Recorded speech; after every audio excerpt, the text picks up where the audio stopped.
Shalom Bapak Ibu Saudara yang dikasihi oleh Tuhan kita Yesus Kristus. Kami ucapkan salam jumpa kembali di dalam podcast Mutiara hari ini. Sahabat bertumbuh dalam saat teduh yang seperti biasa hadir membawa keresahan dan persoalan di dalam hidup, diangkat menjadi renungan yang kiranya membangkitkan kekuatan iman. Apa kabar saudara di kesempatan kali ini? Kami senantiasa berharap Bapak Ibu Saudara ada dalam keadaan sehat dan selalu diberkati oleh Tuhan kita Yesus Kristus. Dan di dalam podcast Mutiara hari ini, di kesempatan kali ini kita akan mengangkat satu topik yang menarik, yang mungkin saja membuat heboh di beberapa tahun terakhir ya, kegerakan-kegerakan mereka ya. Topik pembahasan kita berbicara soal kisah Lot di Sodom dan Gomora. Dan nas firman Tuhan terambil dari Roma 1 ayat 26 sampai dengan ayat yang ke-32. Demikian firman Tuhan.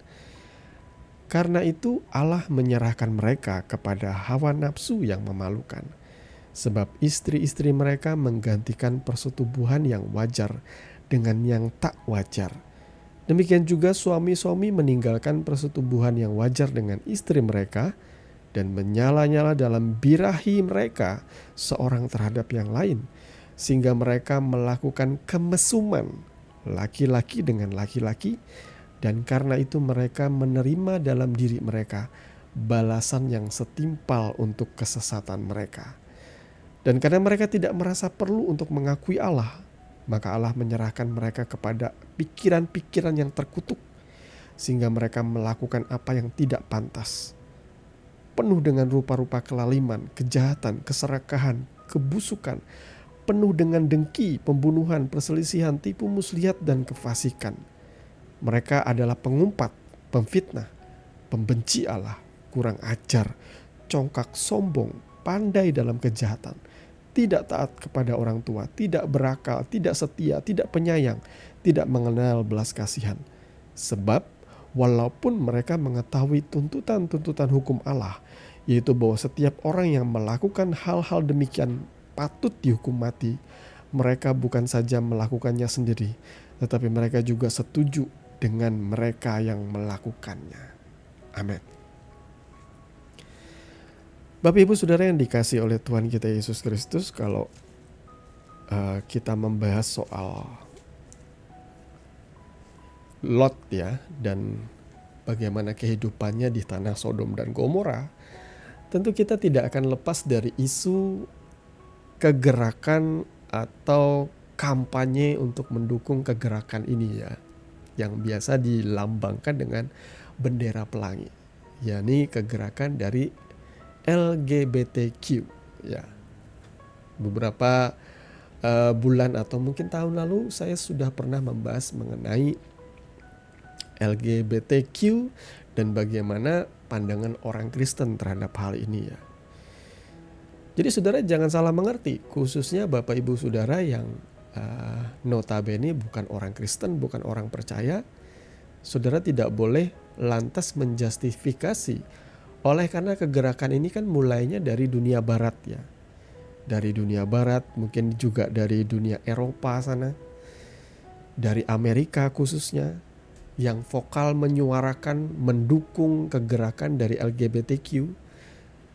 Saya sebagai orang Kristen, khususnya secara pribadi saya adalah Kristen konservatif yang sangat memegang teguh nilai-nilai kebenaran firman Tuhan. Tidak hanya nilai-nilai moral, tapi juga perintah-perintah Tuhan, larangan-larangan Tuhan. Saya pribadi adalah orang yang juga concern memperhatikan hal ini. Maka saya berkata sebagai orang Kristen konservatif, saya pribadi juga menolak LGBTQ. Sekali lagi, Tuhan mengasihi orang berdosa. Tetapi saudara jangan lupa, Tuhan murka terhadap dosa. Jadi jangan cuma melihat bahwa God is love, tapi jangan lupa Tuhan juga penuh dengan kemurkaan. Ya. Tuhan baik, Tuhan mengasihi kita. Tapi jangan lupa, Tuhan juga mempersiapkan neraka bagi kaum pemberontak. Ada orang yang berkata seperti ini, kalau dia kasih, kenapa dia menciptakan neraka? Karena Tuhan itu terpisah dari dosa. Dia tidak bisa hidup dengan dosa. Dosa itu adalah kejijikan. Dan di hadapan Tuhan, segala sesuatu yang karnal, apalagi yang berdosa, itu akan langsung hangus lenyap di dalam kemuliaannya. Bahkan saya boleh bilang ya, kalau saudara membenci Tuhan, tidak menyukai Tuhan, maka saudara lebih baik memilih untuk pergi saja ke neraka.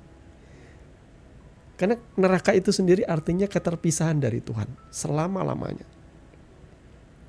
Surga tidak hanya sekedar tempat yang indah, tempat yang penuh dengan sukacita, kebahagiaan. Surga juga artinya kita selalu bersama-sama dengan Tuhan. Karena ini merupakan kerinduan Tuhan untuk selalu mengumpulkan umatnya menjadi anak-anaknya, menjadi kesayangannya. Nah, sekarang kita akan membahas LGBTQ di dalam kisah Lot ya, Lot dan Sodom dan Gomora.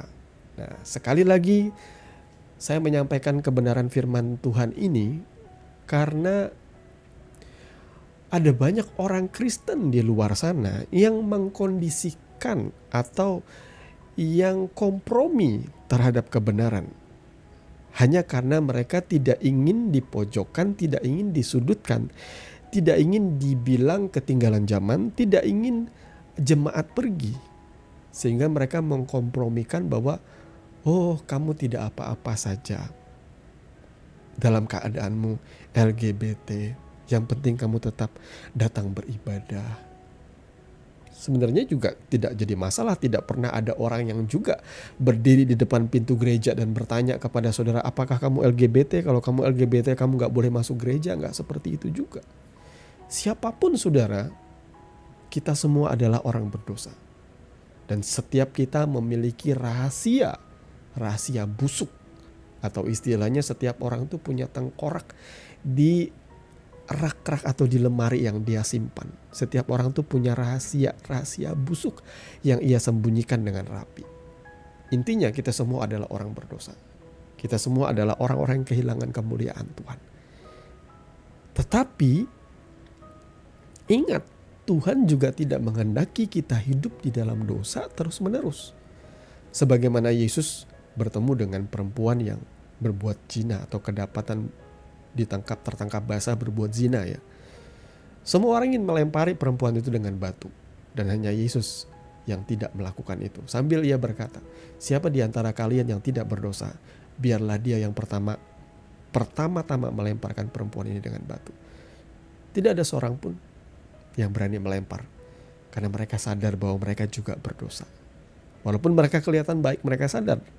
Hati nurani mereka berkata bahwa kamu juga berdosa, boy. Kamu juga sama. Nah, saudaraku yang dikasihi oleh Tuhan kita Yesus Kristus, Tuhan mengasihi orang berdosa. Tapi Tuhan tidak ingin saudara terus berbuat dosa. Sehingga Yesus berkata kepada perempuan itu, mana orang-orang yang mau melempari kamu tadi? Sudah tidak ada Tuhan, kata perempuan itu. Kalau begitu, pergilah, aku pun tidak melempari engkau. Tetapi jangan berbuat dosa lagi. Nah, saya berharap gereja-gereja Tuhan silahkan menerima semua golongan, entah itu kaum pendosa, entah itu pemungut cukai seperti zaman Yesus, perempuan sundal, para pekerja seks komersial, kalian disambut, welcome, masuk ke dalam gereja, silahkan. Tapi saya berharap supaya gereja juga jangan pernah melemahkan kekuatan atau berita Injilnya. Sehingga kebanyakan orang-orang dari dunia barat, khususnya Amerika, itu dijustifikasi bahwa orang Kristennya menyetujui yang namanya LGBTQ. Katanya orang Kristen menyetujui perbuatan sumbang seperti ini atau gerakan seperti ini. Terus terang saya sebagai orang konservatif menolak. Lebih-lebih kalau kita membahas soal Nabi Lot. Saya tidak mau menyebut Nabi Lot ya, karena Nabi Lot itu dan itu banyak air, artinya subur ya. Banyak air itu kan bagus ya untuk istilahnya pertanian, untuk berladang, untuk segala macam untuk kehidupannya. Seperti taman Tuhan disebut ya. Seperti tanah Mesir sampai ke Zoar. Dan sebenarnya tempat itu dekat dengan Sodom dan Gomora. Ya, tempat Sodom dan Gomora itu terkenal dengan orang-orang yang melakukan perilaku atau kehidupan yang sumbang ya. Nah, kalau kita membaca secara spesifik ya, kisah Lot dan bagaimana kehidupannya di Sodom dan Gomora itu tertulis jelas di dalam Kejadian pasal 19 ya. Jadi Lot di sini bukanlah nabi, saudara-saudara, seperti yang disebut oleh kitab suci yang lain ya. Saya mempercayai apa yang tertulis dalam Perjanjian Lama, karena kita sebagai orang Kristen tidak pernah mengubah sama sekali Tanakh atau kitab Ibrani ini, kita tidak pernah mengubah. Kitab Taurat Ibrani tidak pernah kita ubah ya, dan disesuaikan dengan Kristen itu tidak pernah. Kitab Ibrani atau Perjanjian Lama, kitab Tanakh ini seperti apa adanya ya. Dia cuma diterjemahkan dalam bahasa Indonesia ya. Itu saja intinya ya. Jadi kisahnya di sini Lot itu diselamatkan semata oleh karena Tuhan mengingat akan Abraham. Tuhan mengasihi Abraham sehingga sanak keluarga Abraham pun mendapat belas kasihan oleh Tuhan. Nah, makanya kalau Bapak Ibu Saudara pernah membaca atau ada tagline zaman dulu ya yang berkata seperti ini, kalau satu orang saja diselamatkan, maka seisi rumah saudara pasti akan diselamatkan. Saya percaya sih ya, kalau saudara satu orang ini bertobat sungguh-sungguh, mengikuti Tuhan sungguh-sungguh, maka seisi rumahmu pasti akan diperhatikan oleh Tuhan. Sebagaimana Tuhan juga memperhatikan Abraham dan juga Lot. Walaupun Lot itu pergi dengan tanpa berhikmat ya, ia pergi cuma tidak bertanya kepada Tuhan, ia cuma melayangkan matanya dan menggunakan matanya sebagai dasar penilaiannya. Dia melihat ada sebuah wilayah yang begitu subur, banyak airnya, seperti taman Tuhan, dan dia lupa kehidupan di situ. Apakah di situ orang-orangnya takut akan Tuhan? Apakah kehendak Tuhankah dia? Dan kemudian Lot menyambut mereka dan memberikan mereka makan ya, karena ya mungkin Lot tidak tahu bahwa itu malaikat ya.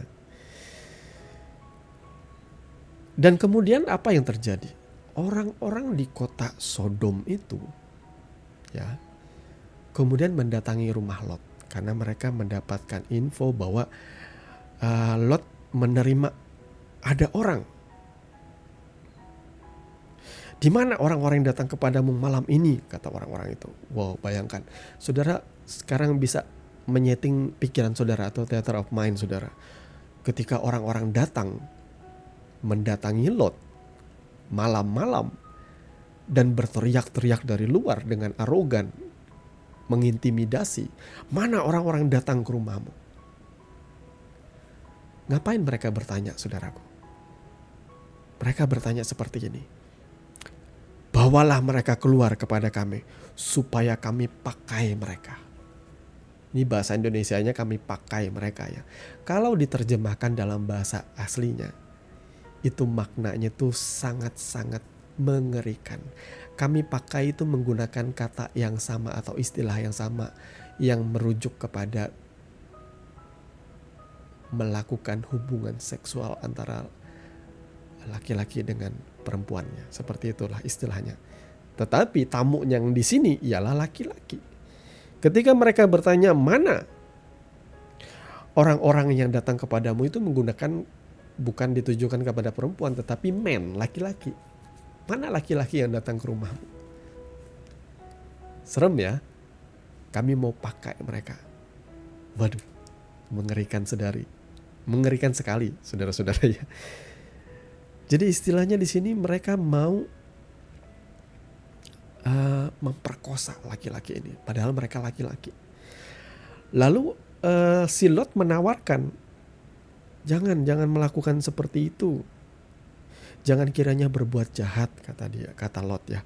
Di sini aku mempunyai 2 anak perempuan yang masih belum dijamah oleh laki-laki. Bawalah mereka keluar dan perbuatlah sesuka kalian. Bayangkan bisa-bisanya Lot punya pikiran seperti ini ya. Saya sebagai seorang ayah nggak akan sanggup loh seperti ini. Punya anak perempuan, lalu anak perempuannya itu mau dikasih, biar diapa-apain, biar diperkosa, mau dibunuh juga. Kalau saya nggak akan sanggup ya. Apa yang saudara bisa tangkap loh? Betapa kejam dan betapa menjijikan dan mengerikannya orang Sodom loh. Pantas Tuhan berikhtiar untuk memunahkan, untuk menghancurkan Sodom, saudara ya. Dan ketika itu Abraham sampai bersyafaat loh di hadapan Tuhan. Kalau sekiranya ada sekian orang Tuhan, dia tawar-menawar, bersyafaat memohon supaya Tuhan jangan menghancurkan Sodom dan Gomora. Tetapi tidak cukup ada orang benar, sampai pada 10 orang Abraham berhenti. Karena memang di situ begitu bejatnya kelakuan orang-orang di Sodom dan Gomora, saudara ya. Apa bedanya dengan sekarang? Saudara, apa bedanya dengan sekarang? Bagaimana saya mengaitkan ayat ini dengan Roma pasalnya yang pertama ayat 26 sampai 32 tadi.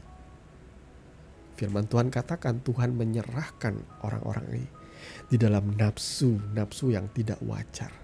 Sehingga laki-laki meninggalkan persetubuhan yang wajar dengan istrinya dan kemudian bangkit dengan hawa nafsu, melakukan kemesuman, kebejatan laki-laki dengan laki-laki, perempuan dengan perempuan. Walaupun mereka orang-orang itu sekarang tahu bahwa itu adalah dosa, itu adalah kejahatan, tetapi mereka nggak peduli.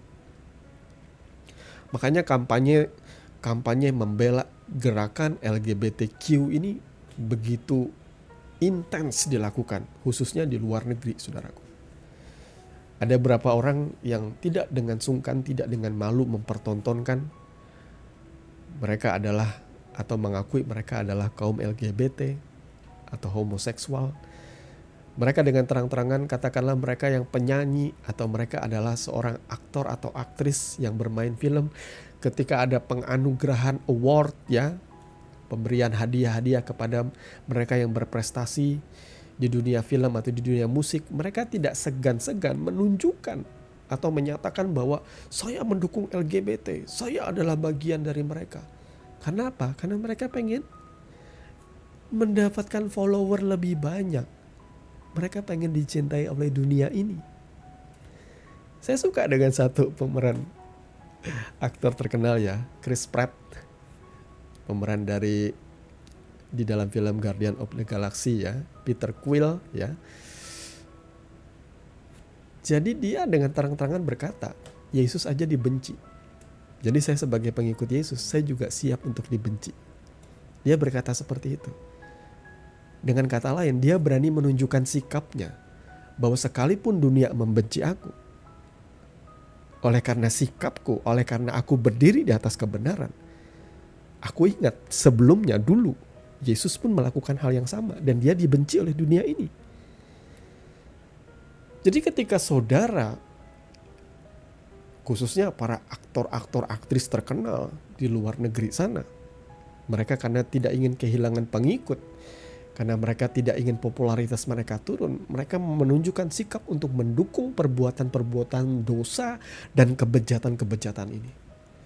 Dan tidak sampai di sini, saudaraku. Bahkan sampai rohaniwan, maaf kata, sampai pester-pester kaliber besar. Apakah saya boleh menyebutkan di sini? Beberapa di antaranya adalah pastor televangelism, ya, pastor televisi yang memiliki jemaat yang banyak, bahkan gereja itu seperti stadium. Mereka selalu berkata, God is love, God is love, apapun keadaanmu, God is love, Tuhan mengasihi engkau, Tuhan mengasihi engkau. Sekalipun kau LGBTQ, Tuhan mengasihi engkau. Tetaplah dalam keadaanmu seperti itu. Itu adalah banyak kompromi yang dilakukan bahkan oleh pastor-pastor ternama. Karena mereka tidak ingin dibenci oleh dunia ini. Mereka tidak ingin kehilangan ketenaran mereka, pengikut mereka. Mereka lupa bahwa Tuhan membenci dosa ini.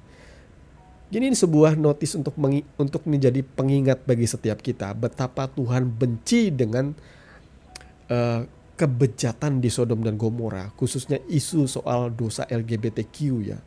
Ini begitu menyimpang banget.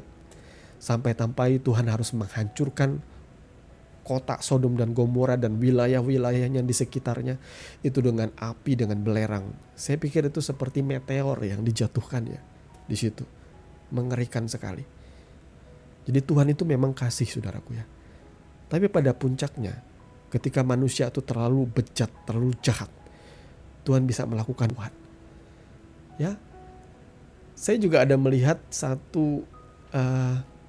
seorang komentator politik di Amerika Serikat yang dengan terang-terangan berbicara di sosial media, di YouTube dan platform-platform lainnya. Dia berkata bahwa saya sudah jenuh dengan kebenaran Injil. Ya, saya tidak percaya dengan Tuhan, saya tidak percaya dengan Injil, dia katakan. Jadi kalau boleh gitu ya, jangan lagi kebijakan-kebijakan pemerintah itu harus di dalamnya oleh karena terinspirasi kebenaran atau aturan-aturan dalam kitab suci, dalam Bible, dia katakan. Dan itu terang-terangan disampaikan.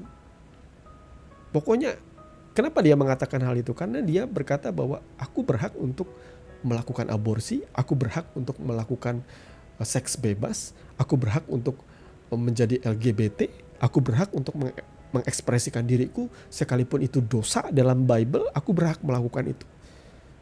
Saudara lihat, kejahatan manusia sudah sampai titik ini. Ya, dan kalau dibiarkan, ya, saya juga akan mulai berpikir ya, ketika kejahatan itu pada akhirnya sampai ke langit. Ketika orang-orang di dunia ini sudah cuma memikirkan kejahatan. Saya pikir mungkin itu adalah last minute ya, saat-saat terakhir di mana mungkin kiamat itu sudah dekat ya. Mungkin kita akan masuk di dalam masa yang namanya penganiayaan besar. Dan saya percaya banyak Bapak Ibu Saudara yang dikasihi oleh Tuhan, yang percaya kepada Yesus, yang menjaga kehidupan iman dan kekudusan hidupmu, Tuhan pasti akan menolong, Tuhan pasti akan menyelamatkan saudara. So, Bapak Ibu Saudara yang dikasihi oleh Tuhan kita Yesus Kristus,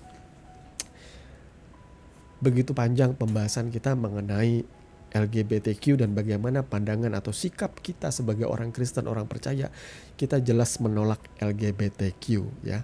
Jadi saya akan berdiri dalam hal ini berkata, mari melakukan dosa. Jadi Bapak Ibu Saudara yang dikasihi oleh Tuhan kita Yesus Kristus, saya cuma mau bilang bagi Bapak Ibu Saudara yang berkata bahwa aku ini adalah orang LGBT atau homoseks, penyuka sesama jenis, dan aku ditekan di tengah-tengah masyarakat, saya berempati dengan saudara. Saya tidak mendukung juga sikap masyarakat yang seperti ini. Tapi terus terang itu memang adalah konsekuensi. Masyarakat kita berpikir bahwa khususnya di Indonesia ya, yang namanya LGBT itu masih tetap dipandang sumbang ya. Masih tetap, apalagi di negara kita ini adalah negara timur ya, bisa dibilang yang masih menjunjung tinggi adat istiadat dan sopan santun, norma dan kewajaran. Secara logika saja, manusia itu diciptakan laki-laki dan perempuan ya. Dan maaf kata, secara biologis hanya bisa terjadi hubungan itu yang benar itu antara laki-laki dan perempuan. Jadi tidak ada yang di tengah-tengah itu. Semua orang sudah fall short of glory, sudah kehilangan kemuliaan Tuhan, sudah jatuh dalam dosa dan punya kecenderungan untuk melakukan hal yang menyimpang. Tidak hanya LGBT, saudara berselingkuh, saudara berzina aja itu sudah termasuk dosa berat juga di dalam pandangan mata Tuhan. Ya, tapi tolong jangan membenarkan hal ini bahwa seolah-olah menyukai sesama jenis itu adalah bicara soal aku terlahir dengan keadaan psikologis seperti itu. Oh tidak, no. Saya tidak percaya. Tidak ada orang yang terlahir dengan menyukai sesama jenis, itu nggak ada. Ya, saudara tidak diciptakan untuk itu. Biasanya semua itu terjadi oleh karena trauma masa kecil, atau oleh karena pergaulan yang salah, atau oleh karena saudara tidak mendapatkan kasih sayang yang benar dari orang tua, atau bahkan saudara mengalami pelecehan waktu kecil sehingga itu merusak pikiranmu dan kau jatuh dalam dosa LGBT. Tapi sekali lagi, jangan pernah membenarkan keberadaan saudara bahwa semuanya itu adalah wajar, adalah normal. Jangan. Saudara harus memandang pertama kali bahwa LGBT itu adalah dosa. baru di situ saudara bisa tertolong. Dengan memandang itu adalah dosa, saudara akan memohon kepada Tuhan, memohon pertolongan Tuhan, memohon pengampunan, dan saudara bertobat sungguh-sungguh kepada Tuhan. Menyangkal diri, memikul salib, menyangkali keinginan-keinginan yang menyimpang itu, dan diperlengkapi terus dengan kebenaran. Saya banyak melihat ada beberapa orang yang seperti itu, saudara ya. Jemaat-jemaat yang pernah kami layani, mereka juga dari latar belakang itu, penyuka sesama jenis. Tapi ketika mereka menerima Yesus dan tidak cukup sampai di situ, mereka dibina, mereka dibimbing, mereka terus bertumbuh. Akhirnya mereka bisa menjalani pernikahan dengan perempuan, atau mereka bisa menikah dengan laki-laki yang berbeda jenis. Dan mereka bisa memiliki keturunan. Tapi kalau ditanya kepada mereka, apakah dosa itu masih terus membayangi? Masih ada di dalam pikiran mereka. Masih ada terngiang-ngiang dosa itu. Tapi mereka terus menyangkali keinginan-keinginan itu. Jadi perhatikan di sini. Jangan pernah menyerah dengan keinginan-keinginan dosa di dalam daging saudara. Saudara harus belajar menjadi pengikut Kristus. Memang inilah harganya. Menyangkal diri, memikul salib, dan mengikuti Yesus. Baru saudara boleh berkenan di hadapan Tuhan. Bapak Ibu Saudara, kiranya Tuhan Yesus memberkati kebenaran firman yang baru saja kita dengarkan. Mungkin banyak pembahasan yang akan kita bahas di lain waktu, walaupun kita akan mengajarkannya berulang-ulang, tapi tidak masalah, supaya kebenaran ini bisa terpatri ya, tertanam di dalam hati dan pikiran saudara. Tuhan Yesus memberkati. Mari kita berdoa. Bapa, di dalam nama Tuhan Yesus, terima kasih untuk kebenaran firman yang sama-sama kami dengarkan di kesempatan kali ini. Kami mohon Tuhan, terang firman-Mu ini menerangi hati dan pikiran kami. Apabila ada di antara kami yang masih hidup di dalam dosa, perzinahan, di dalam kemesuman, di dalam kebejatan seperti dalam pembahasan kali ini Tuhan, yakni LGBTQ, Tuhan kami berdoa, kami mohon pengampunan-Mu. Kami tahu Bapa mengasihi kami, dan tangan-Mu terbuka untuk menyambut setiap kami yang rindu untuk bertobat, mengakui bahwa dosa homoseks itu betul-betul adalah dosa, kekejian dan kejahatan di mata Tuhan. Dan kami ingin bertobat, kami ingin berbalik Tuhan kepada-Mu. Tolong kami Tuhan, ampuni kami Bapa. Sucikan, tahirkan kami oleh kuasa darah anak domba Allah yang menghapus dosa dunia. Di dalam nama Tuhan Yesus. Dan bimbing kami, tuntun kami Tuhan. Kami yang berkomitmen untuk meninggalkan cara hidup yang lama ini, kami mau Tuhan berbalik kepadamu dan mengikuti Engkau dengan segenap hati kami. Berkati Tuhan orang-orang muda di dalam pergaulan mereka, supaya mereka tidak terseret di dalam kehidupan yang seperti ini, yang menyimpang di dalam kebejatan. Biarlah orang-orang muda bisa belajar memilih dan memilah pergaulan yang baik, sehingga semakin hari mereka semakin dekat dengan Tuhan, bergaul karib dengan Tuhan, bertumbuh dalam kebenaran. Terima kasih Bapa. Kami mengucap syukur, di dalam nama Tuhan Yesus kami berdoa. Amin. Saudaraku yang dikasihi Tuhan, saudara sudah mendengarkan kebenaran firman yang kiranya boleh menjadi dasar dan kekuatan di dalam setiap kehidupan saudara. Sampai bertemu lagi di podcast Renungan Firman Mutiara hari ini yang berikutnya. Kasih karunia menyertai saudara sekalian. Shalom.